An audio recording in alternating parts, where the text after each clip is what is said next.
Hi day 27 of baby led weaning. இன்றைக்கி finger ஃபுட்க்கு carrot இட்லியும் சாப்பாடுக்கு கீரை சாதமும் நான் பிளான் பண்ணியிருந்தேன். ஆனால் கேரட் இட்லி தயிர் கூட மிக்ஸ் பண்ணி சாப்பிடும்போது கையில் எடுக்கவே முடியல, வழுக்கி வழுக்கி விழுந்துருச்சு. பாப்பானால் அதை ஹோல்ட் பண்ணவே முடியல. அதனால் கேரட் இட்லி கேரட் சோறு மாதிரி ஆயிடுச்சு. இன்னும் 2 எக்ஸ்ட்ரா ஸ்பூன் தயிர் போட்டு அதை பிசைஞ்சு கொடுத்துட்டேன். இந்த ஒரு 2 வீக்ஸாகவே பாப்பா 1 மணிக்கு தான் தூங்குறா. அதனால எனக்கு ரொம்ப ரெஸ்ட்லெஸ்ஸாக இருந்த காரணத்தினால சரி ஒரு 2-3 நாள் ரெஸ்ட் எடுக்கலாம் அப்படின்ட்டு ஆல்ரெடி எடிட் பண்ணி வச்சிருந்த வீடியோஸ் மட்டும் டெய்லி அப்லோட் பண்ணிட்டு இருந்தேன். நான் பாப்பாவோட சாப்பாடு வீடியோஸ் என்னால் எடிட் பண்ணவே முடியல. எப்போல்லாம் டைம் கிடைக்குதோ படுத்து தூங்கிட்டேன். இன்னைக்கு தான் கொஞ்சம் பரவாயில்லையா இருக்கேன், ரிலாக்ஸ்டாக இருக்கேங்கிறதுனால எடிட் பண்ண ஆரம்பித்தேன். மார்னிங் தான் இனியாக்கு லஞ்ச் பாக்ஸ்க்காக கேரட் பொரியல் செஞ்சுருந்தேன். சரி இவளுக்கு எடுத்து வைக்கலான்ட்டு சுத்தமாக காரம் போடாமல் எடுத்து வச்சுட்டு அப்புறமா அவளுக்கு காரம் போட்டு மிக்ஸ் பண்ணிட்டேன். கேரட் பொரியல் எப்பவுமே நான் நல்லா ஃபைனாக சாப் பண்ணிடுவேன் சாப்பரில் போட்டு. ஸோ பெரிய பீசஸ் இருக்காது அப்படிங்கிறனால அந்த தாளிக்கிறதுக்கு போட்ட கடலைப்பருப்பை மட்டும் எடுத்துட்டு அப்படியே இட்லி மாவில் கலக்கி நான் இட்லி ஊற்றிட்டேன். நான் நினச்சேன் நீள நீளமாக கட் பண்ணி கொடுத்துட்டு அவள் சாப்பிட்றதுக்கு ஈஸியாக இருக்கும் அப்படின்ட்டு. ஆனால் இட்லி கொஞ்சம் அவங்களுக்கு ஹார்டாக இருக்கும் இல்லைங்களா, அதனால சரி தயிரில் தொட்டு கொடுக்கலாம் அப்படின்ட்டு தயிரில் தொட்டால் அது புளுக்குன்னு வழுக்கி விழுந்துருச்சு. இவனால் பிடிக்க முடியல. ஸோ மதியத்துக்கு கீரையை வச்சு ஏதாவது ஃபிங்கர் ஃபுட் மாதிரி செஞ்சு கொடுத்துடலாம். இப்போ இது சாப்பாடு மாதிரி சாப்பிட்டு போட்டுன்னு விட்டாச்சு.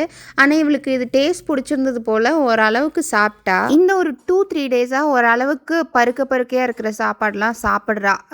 ரொம்ப ஃபைனாக இல்லாமல் குறைன்னு இருக்கிற சாப்பாடு அந்த ஓயோன்னு பண்ணுவாங்கள்ல, அந்த மாதிரி கேக் பண்ணாமல் சாப்பிட்றா. அதனால தான் இன்றைக்கி சாப்பரில் போட்ட கேரட் பொரியல் வச்சு நம்ம ஏதாவது செஞ்சு கொடுக்கலாம் அப்படின்னு பிளான் பண்ணிவிட்டு அதை ஃபைன் பேஸ்ட்டாக அரைக்காமல் அப்படியே சாப் பண்ணதை கொடுத்து பார்த்தேன். இன்றைக்கி அவள் திணறாமல் சாப்பிட்டதுனால இதுக்கப்புறம் இந்த கன்சிஸ்டன்சியை அப்படியே ஃபாலோ பண்ணிக்கிறேன். இந்த 3 நாள் வீடியோ போடாத கேப்பில் பாப்பாவுக்கு 7 months கம்ப்ளீட் ஆகிடுச்சு. இப்போ she is 7 month old, 7 month plus போயிட்டுருக்கு. அந்த பல்லு முளைக்கிற ப்ராசஸ் ரொம்ப ஸ்லோவாக போயிட்டுருக்கிற மாதிரி எனக்கு ஒரு ஃபீல். அன்னைக்கு இருந்து இன்னைக்கு வரைக்கும் நைன்னு அழுதுகிட்டே தான் இருக்கா. இப்போ கூட அந்த வேலை தான் பண்ணிட்டு இருக்கா. ஆனால் அந்த கம்மில் இப்போதான் லேசாக அது எட்டி பார்க்குது பல்லு, அது முழுசாக வரமாட்டேங்குது. பாவம், அதுக்கு வலிக்குது. நான் கையில் எடுத்து வச்சுருந்தா அழாமல் இருக்கா. மற்றபடி ஸ்ட்ரோலரில் படுக்க வச்சுட்டு நான் என் வேலையை பார்த்துட்டு இருப்பேன். அப்படி படுக்க வச்சாலோ இல்லை கீழே பெட் போட்டு படுக்க வச்சாலோ ஒரு மாதிரி அழுதுகிட்டே இருக்கா. ரொம்ப அப்படின்னு இருக்குது. இந்த மோசமான நிலைமையிலையும் சரி கீரையும் சாப்பாட்டையும் வச்சு ஏதாவது வித்தியாசமான ரெசிபி ட்ரை பண்ணலான்ட்டு ஒரு கட்லெட் ட்ரை பண்ணேன். நல்லாவே வந்துச்சு, டேஸ்ட்டும் ரொம்ப நல்லா இருந்துச்சு.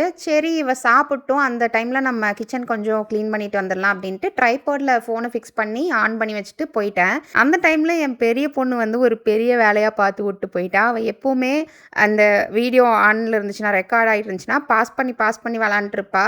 ஆனால் எப்போவுமே மறுபடியும் ரெக்கார்ட் போட்டு போயிடுவா. இந்த தடவை மறந்துட்டு போயிட்டா. அப்படியே 1.5 நிமிஷத்தில் பாஸ் ஆனது. நான் ஒரு 20 minutes அவள் சாப்பிட்டு முடிச்சதுக்கப்புறம் அப்பவும் பாஸில் இருந்தது. வந்த கோவத்தையெல்லாம் அப்படியே கண்ட்ரோல் பண்ணிவிட்டு சரி இனிமேல் இப்படியெல்லாம் பண்ணக்கூடாது, குட் கேர்ள் இல்லை அப்படின்னு சொல்லிட்டு விட்டுட்டேன்.